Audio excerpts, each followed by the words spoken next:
As I may have mentioned before, the hypothalamus is really the master gland that controls the endocrine system. The hypothalamus also plays, of course, a large role in the nervous system, so it is really the link between those two systems. The hypothalamus, as you can see here in the slide, is that red region just above the pituitary gland, which is that kind of bulbular looking thing that's hanging down from it, from a little stalk we call the infundibulum.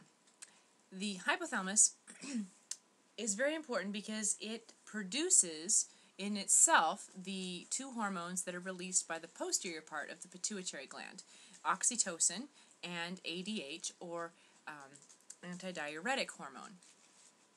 These two are actually produced in the hypothalamus, although they're released by the posterior pituitary. The hormones of the anterior pituitary are controlled by tropic hormones coming from the hypothalamus. The hypothalamus produces releasing or inhibiting hormones to stimulate or suppress the production of the hormones that are released by the anterior pituitary.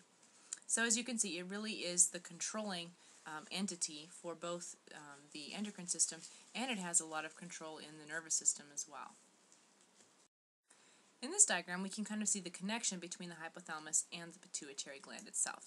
And you can see that the pituitary is divided into the anterior and the posterior parts. The posterior pituitary, let's just talk about it briefly first. As you can see, the nerve cells are actually located in the hypothalamus. Their axons travel down the stalk, or the infundibulum that connects the hypothalamus to the pituitary gland, and enter the posterior pituitary. At the posterior pituitary gland, they become neurosecretory cells, and they secrete ADH and oxytocin into the bloodstream, and they then circulate through the body. ADH, as you can see, is active on the kidneys, and it increases the amount of water that we reabsorb into our bodies. So whenever there's damage to this system, the person begins to pee a lot, and we call that diabetes insipidus. Oxytocin, on the other hand, which is also released by the posterior pituitary, affects the breast tissue, and it affects the uterine tissue. And it has an effect predominantly on the smooth muscle cells. In the breast, there's smooth muscle cells, very small ones, myoepithelial cells we call them, that surround the ducts of the breasts and the actual alveolar cells that contain the milk that's produced by the breast tissue. When they contract, they cause the milk to be let down or forced into the ducts and toward the nipple so that the baby can have access to that milk. Oxytocin's effect on the uterus is, as the uterus is stretched, it stimulates the production of the oxytocin. The brain is signaled that there's stretch there in the cervical canal and that more oxytocin is needed. The oxytocin then travels through the bloodstream. When it reaches the uterine muscle, it causes forceful contractions, and that's what helps with actual labor and delivery in females. Oxytocin also has some very important effects on both men and women in the area of bonding. So massage therapists, as you're touching someone, you're massaging someone, you actually are increasing their oxytocin levels. So it can create a therapist and client bond. Kissing is another way that you can stimulate someone's oxytocin levels. So this is helping to create romantic bonds between people. And mothers and children tend to have the higher levels of oxytocin as far as real tight bonding. But it's a very important hormone in many human relationships that we experience. So now let's move on to the anterior pituitary. The anterior pituitary has a different mechanism of production. The hypothalamus secretes the inhibitory or the releasing hormones into the bloodstream, into a capillary bed in the hypothalamus. It then travels through a vein down to the anterior pituitary, and then these releasing or inhibiting hormones are active on the target cells in the anterior pituitary. So if they stimulate the production of a hormone, then that hormone is released. If they inhibit a production, then it's suppressed. So whatever it's trying to do, if, for example, if we're trying to get the person to grow, we'll secrete growth hormone releasing hormone from the hypothalamus. That then travels down to the anterior pituitary and causes the release of growth hormone. And the same for the rest of those hormones as well. So now let's look at the types of hormones actually then secreted by the anterior pituitary. We first of all, of course, have growth hormone. Growth hormone basically affects all the cells of the body, and it's an anabolic hormone that increases the production of proteins and stimulates growth. It's particularly active, of course, in children. The adrenocorticotropic hormones act on the adrenal cortex. They're tropic hormones, so they cause the adrenal cortex to secrete hormones. Hormones, for example, like testosterone. The thyroid-stimulating hormone produced by the anterior pituitary under the influence of thyroid-releasing hormone from the hypothalamus is secreted into the blood, and then it circulates to the thyroid gland and causes the release of thyroid hormone. Next is the gonadotropic hormones. They are stimulated by gonadotropic releasing hormone from the hypothalamus. The gonadotropic releasing hormones include FSH and LH. FSH stands for follicle stimulating hormone, and follicle stimulating hormone stimulates the production of what we call ovarian follicles, which is basically the egg cells in the ovary and the compartments that they grow and mature within inside the ovary, and also the secretion of estrogen.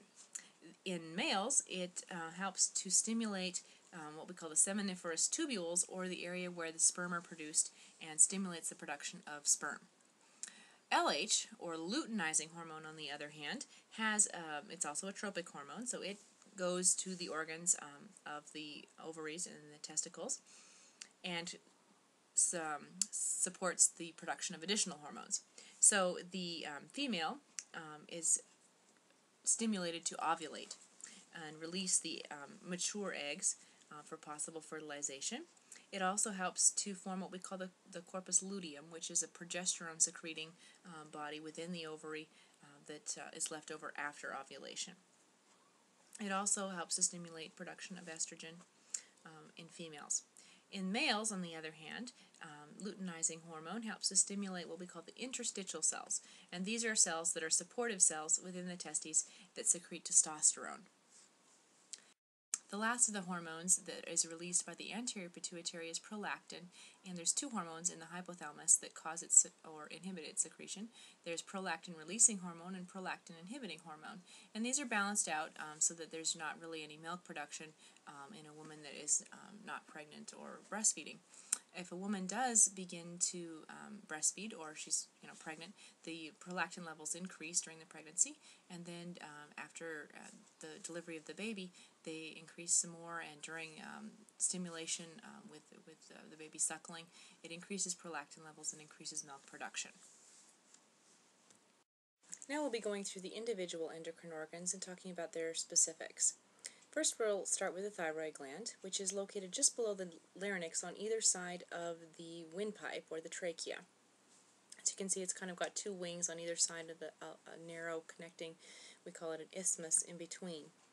The thyroid gland is very important because it secretes thyroid hormone.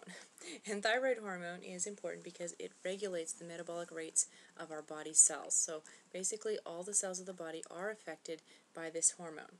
There's two types of hormones that are secreted. There's T3 and T4. Basically what it means is there's a certain protein that is attached to iodide molecules. There's 4 iodine molecules on T4 and 3 on T3. So that's where they get their names. There's 20 times more T4 present in the body and in the bloodstream, but there's actually far fewer T3, but they're much more powerful. So we actually think in the scientific community that the T3 is what's the most active form of thyroid hormone. What's unique about the thyroid gland is that it actually stores hormones and releases them on demand. Most of the glands just produce them and secrete them directly into the bloodstream without storing them. Calcitonin is another major hormone released by the thyroid gland, and this hormone responds to high levels of calcium in the blood, and it helps to decrease the amount of bone reabsorption that is occurring, so that we're not breaking down the bone and reabsorbing the calcium. We don't need it. There's plenty of it in the bloodstream already. So it helps to decrease the blood calcium levels back to a normal level. The next gland that we want to talk about is the parathyroid glands. They have the opposite effect on calcium levels. They help to increase calcium levels. So when there's low blood calcium, parathyroid hormone is stimulated to be produced, and it helps to reabsorb calcium from the bones and also from the intestines from our diet. We increase the absorption of calcium under the influence of parathyroid hormone. So it helps to increase calcium blood levels and balance the work of the calcitonin so that you have a nice homeostatic balance here. The next gland we're going to be looking at is the adrenal gland, and I hope you're following along in your book because there's a lot of extra diagrams in there that'll be useful to you. The adrenal gland is sitting right on top of each of the kidneys. So there's two little pyramidal shaped adrenal glands, and they have two different regions within them that have very different functions. We have the medulla, which is actually an extension of the nervous system, the sympathetic nervous system specifically. So when the sympathetic nervous system is activated, the medulla of the adrenal gland secretes epinephrine and norepinephrine, and these two substances have a powerful effect on the body and prepare it for a fight or flight response. If we're stressed, we chronically are producing too much of these hormones, and we will have negative effects from that. The other part of the adrenal medulla, which is the cortex, or the outer part, has three major zones. Underneath the capsule, we have the outer zone, the middle zone, and the inner zone. The outer zone produces a mineral corticoid, which is called aldosterone. And aldosterone has an effect on the kidneys, helps it to reabsorb sodium and water and keep our water balance in our bodies maintained. The middle zone produces what we call a hydrocortisone or glucocorticoids. The main one is cortisol, which is again produced mainly under the effects of stress on the body. The innermost layer produces androgens or sex hormones. I want to talk briefly a little bit more about the actual effects of high glucocorticoids or high amounts of cortisol in the body.